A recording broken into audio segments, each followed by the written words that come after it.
What if the place the world trusted most with its money sadly stopped feeling trustworthy? Not long ago, after a new tariff policy was announced, something happened that caught everyone off guard. The US dollar, the go-to safe spot during global shakeups, fell. But this wasn't just about currency. It was about confidence. Investors didn't rush into American bonds like they usually do. They pulled back. Some even pulled out. That moment quietly sent a message. Maybe the US isn't as bulletproof as we think. Maybe the debt we've been piling up for decades is starting to show cracks. And maybe, just maybe, the world has started noticing.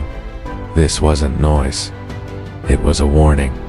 And if we ignore it, the cost could be much more than just numbers on a screen. For a long time, the US government has been spending more than it brings in. Year after year, it's made up the difference by borrowing, relying on the strength of the dollar and the faith the world has in America's ability to pay it back. But now, that trust is starting to slip.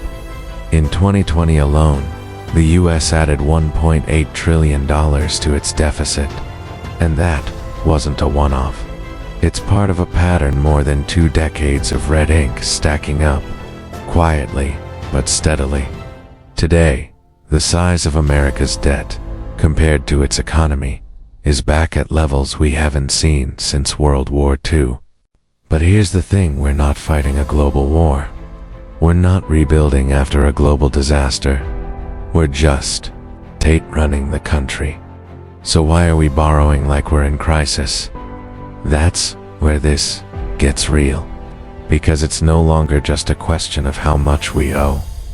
It's about what happens when the world starts asking if we'll ever pay it back. What is the national debt? Let's start with something simple. What is national debt, really? Every year, the US government spends more than it collects in taxes. That shortfall is called a deficit. To cover it, the government borrows money, basically saying, "We'll pay you back later, with interest." How do they borrow? They sell bonds.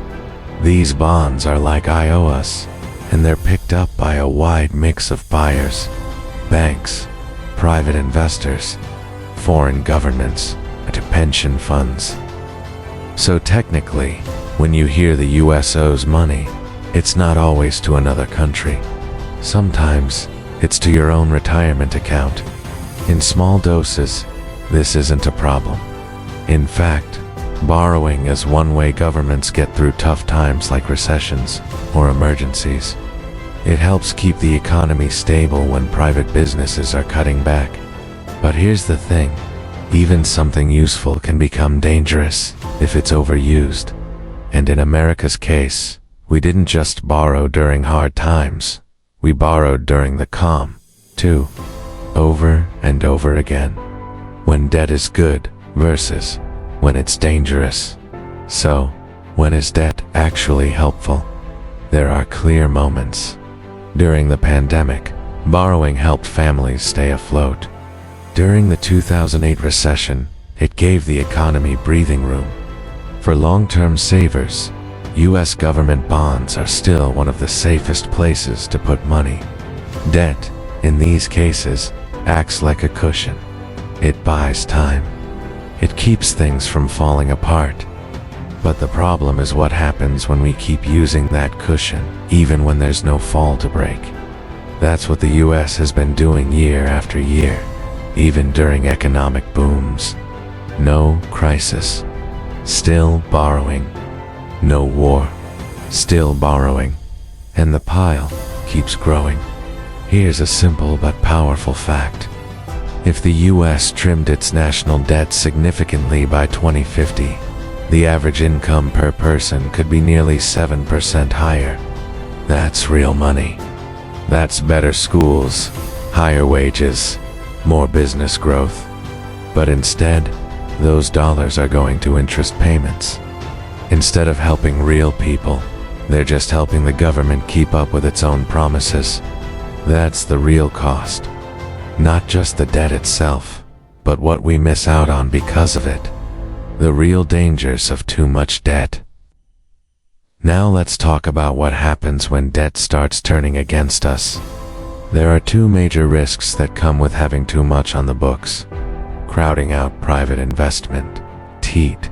When investors pour money into US bonds, they're not putting that money into new businesses or real estate or infrastructure.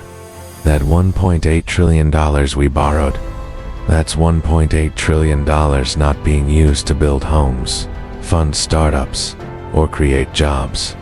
Over time, this means slower growth, less innovation, fewer opportunities, rising interest payments.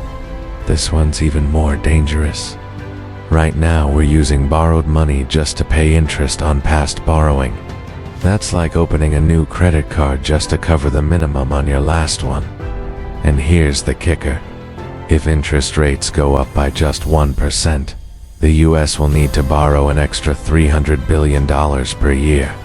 If we keep going at this pace, experts warn that once our debt hits around 175% of GDP, things get very hard to manage. At 200%, the math simply doesn't work anymore. You can't raise taxes fast enough to pay what's owed. That's when governments don't just default, they collapse from the inside. So, is us debt bad? Not always. Some debt helps the economy grow. It creates stability in tough times. But the problem is it doesn't stay harmless forever. Debt is like pressure behind a dam. It builds slowly, quietly. At first, everything feels fine. Until one day, that pressure pushes past the limit, and breaks everything in its way. And by the time anyone notices, it's already too late to stop it. America isn't out of time, but it is running out of space to pretend this isn't a problem. The world still trusts us for now, but trust has a breaking point, and once it goes, it doesn't come back easily. The smart move: don't wait for the wall to crack. Fix it now, while we still have the choice. If this video helped you see the bigger picture, hit subscribe for more real-world breakdowns. No hype, just facts. Drop a comment below. What do you think is the better path forward? Because whether we like it or not, debt stays in the background until it doesn't.